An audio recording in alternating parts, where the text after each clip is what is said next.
जय हिंद दोस्तों। स्वागत है आप सभी का आज की इस इम्पोर्टेंट क्लास में। दोस्तों आज का जो अपना जो टॉपिक है वो है राजस्थान की नवीनतम पेयजल परियोजनाएं। बजट के अंदर सरकार के द्वारा उनमें जो संशोधन किया गया है, फॉर एग्जांपल जैसे जल जीवन जो मिशन 2024 की थी तो इसकी जो अवधि कब तक बढ़ा दी गई 2028 तक।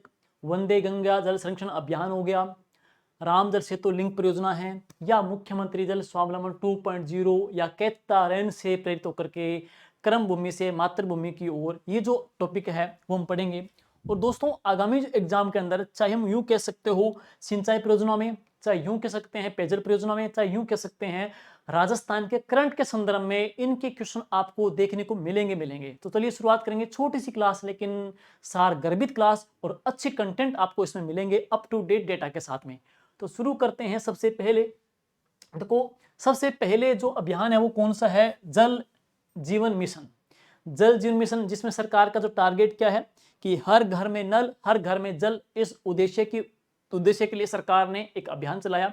और वह अभियान कौन सा है? जल जीवन मिशन। अब प्रश्न ये बनेगा कि जल जीवन जो मिशन अभियान कह सकते हैं, इसकी शुरुआत कब हुई? 15 अगस्त 2019 को। तो इसकी शुरुआत हुई थी 15 अगस्त 2019 को। इसमें जो फंडिंग या जो वित्त जो पैटर्न है, जो पोषण है, दोनों का 50-50, केंद्र सरकार का 50 है, राज्य सरकार कितना? 50। तो केंद्र वहन करेगी 50%, स्टेट वहन करेगी 50%। शुरुआत हुई थी 15 जुलाई 2019 को, इसकी शुरुआत की गई थी।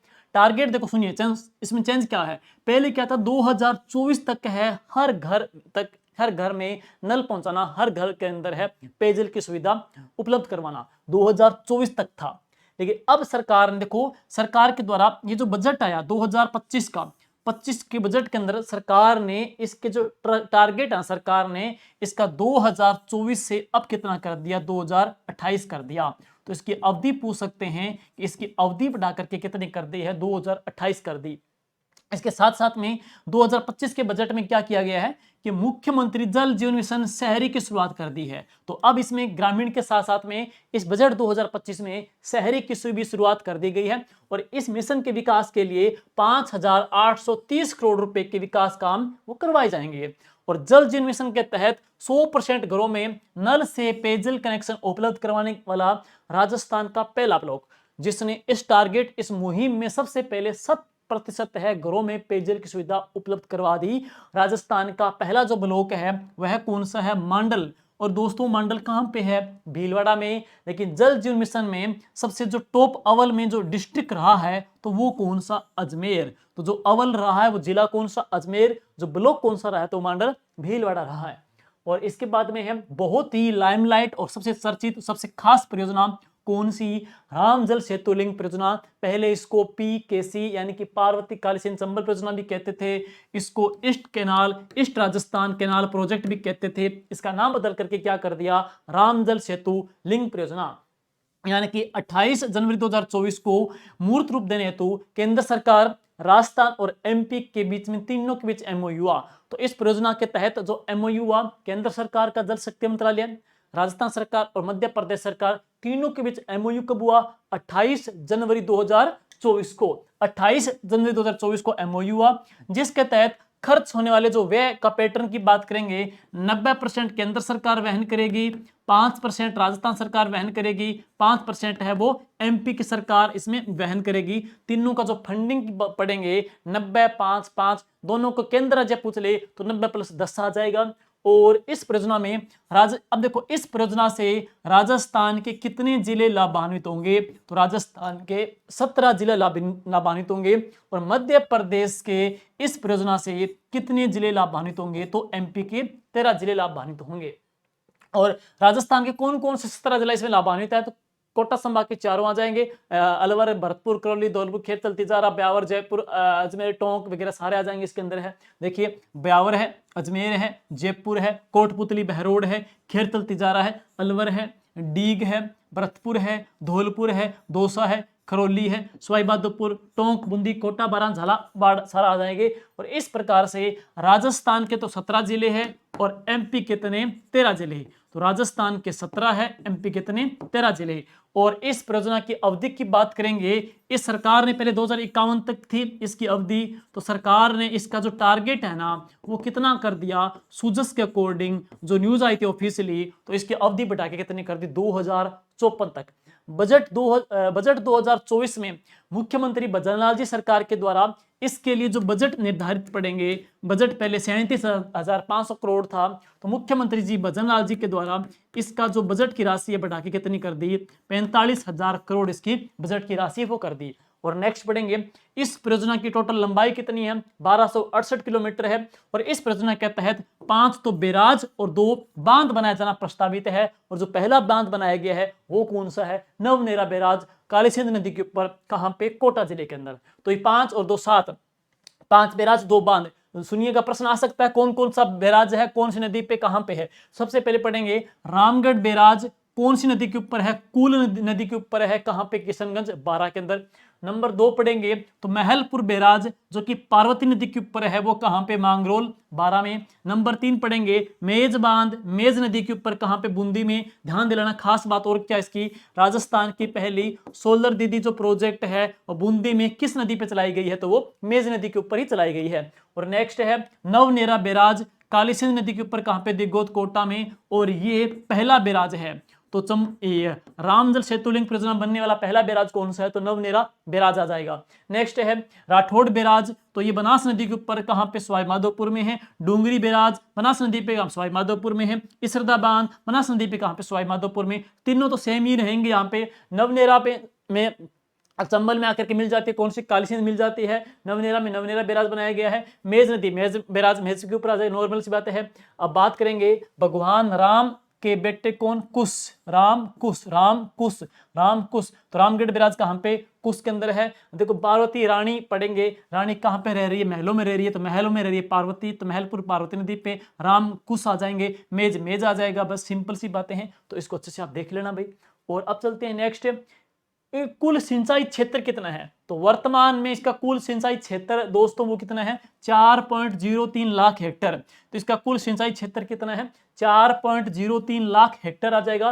राजस्थान का तो 2.51 लाख हेक्टर क्षेत्र है, राजस्थान का 2.51 लाख हेक्टर क्षेत्र, 17 जिले, मध्य प्रदेश के 13 जिले और 1.52 इसमें लाख हेक्टर क्षेत्र शामिल आ जाएगा।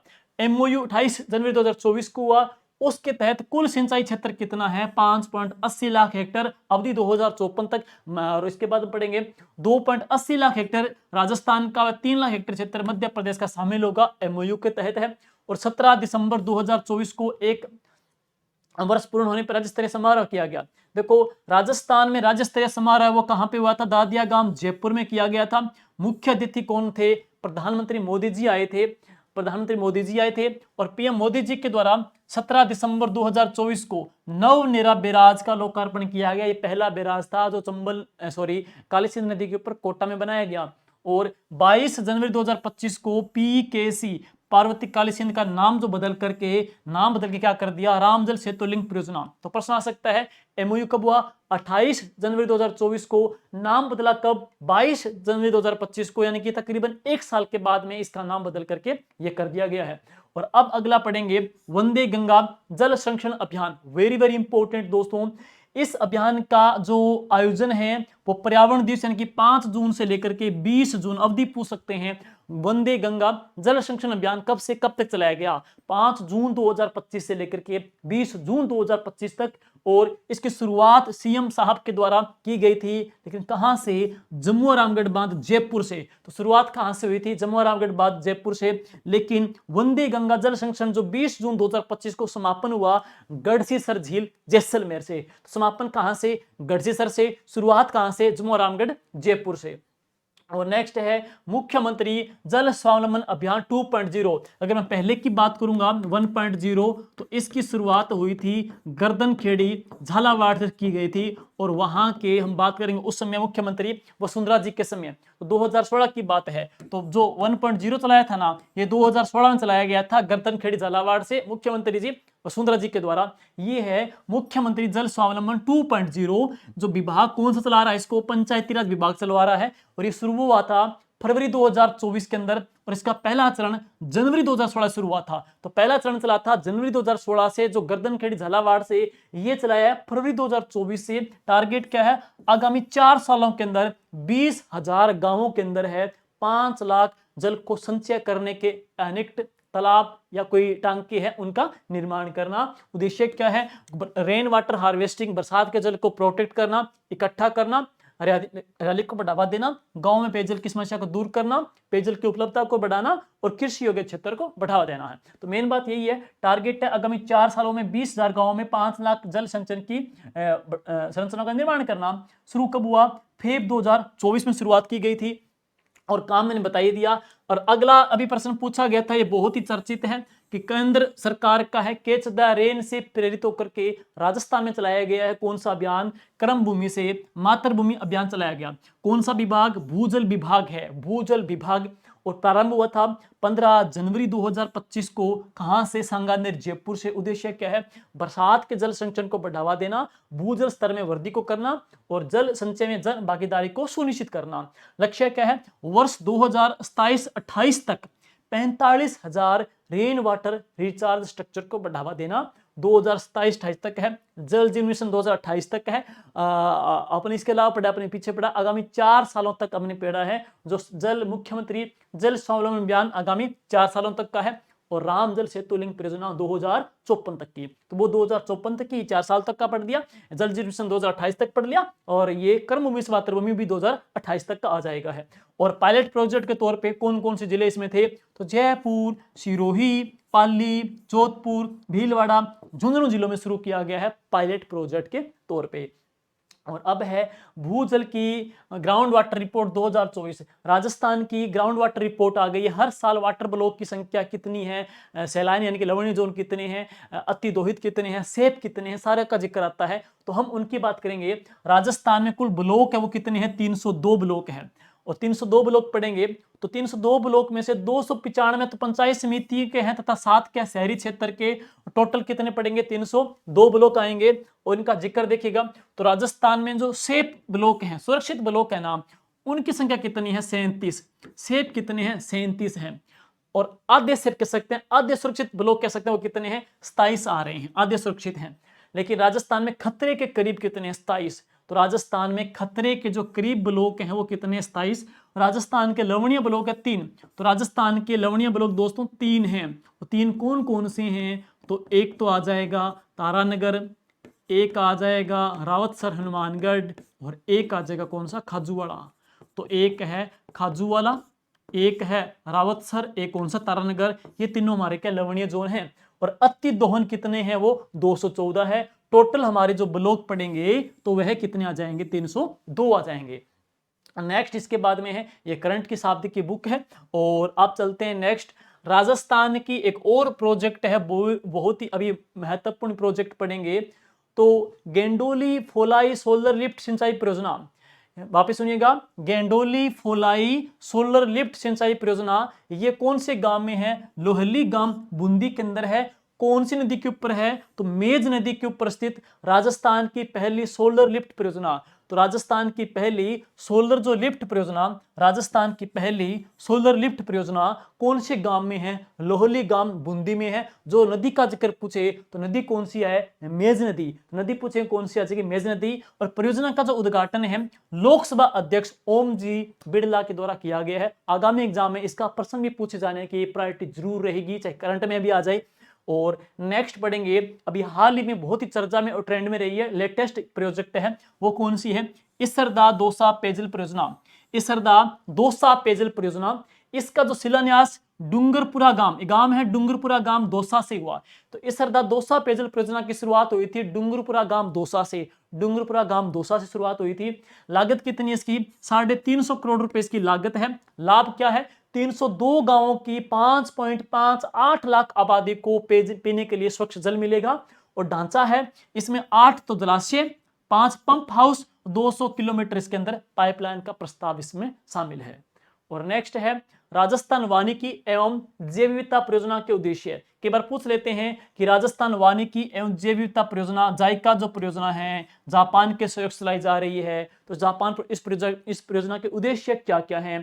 तो उद्देश्य क्या है? वृक्षारोपण, वनावरण को बढ़ावा देना है, जैव विविधता का संरक्षण करना है, भूजल का, जैसे आपने 302 ब्लॉक पढ़े, अति दोहित पढ़े थे, खतरे के करीब 22-23 पढ़े थे ना, तो उनका संरक्षण करना है, गरीबी का उन्मूलन करना भी है। तो ये देखो अच्छा टॉपिक है, कई बार बच्चे इसको हटा देते हैं, लेकिन ये भी इसके अंदर शामिल है, गरीबी का उन्मूलन करना भी है, आजीविका का संवर्धन करना। तो दोनों में स्टार लगा रहा हूं क्योंकि इनको अक्सर क्या शामिल नहीं करते, इसमें शामिल है। और जो इसमें शामिल नहीं है वो कौन कौन से हैं? तो बाढ़ नियंत्रण इसमें शामिल नहीं है जायका के अंदर, सिंचाई विभाग इसमें शामिल नहीं है, और इसमें आपदा प्रबंधन इसके अंदर शामिल नहीं है। तो ये अच्छे से आप देख लेना, और अच्छा सा टॉपिक है क्योंकि इन योजनाओं को लेने का प्रोजेक्ट ये था कि काफी ट्रेंड रही है अभी जनवरी से लेकर के अभी जुलाई या अगस्त 2025 तक की है। तो अपकमिंग एग्जाम में इनके प्रश्न पूछने की भी प्रायोरिटी बनेगी है। क्लास कैसी लगी, कंटेंट कैसा लगा, आपके रिव्यू का, आपके कमेंट का वेट रहेगा। थैंक यू साथियों, गुड लक।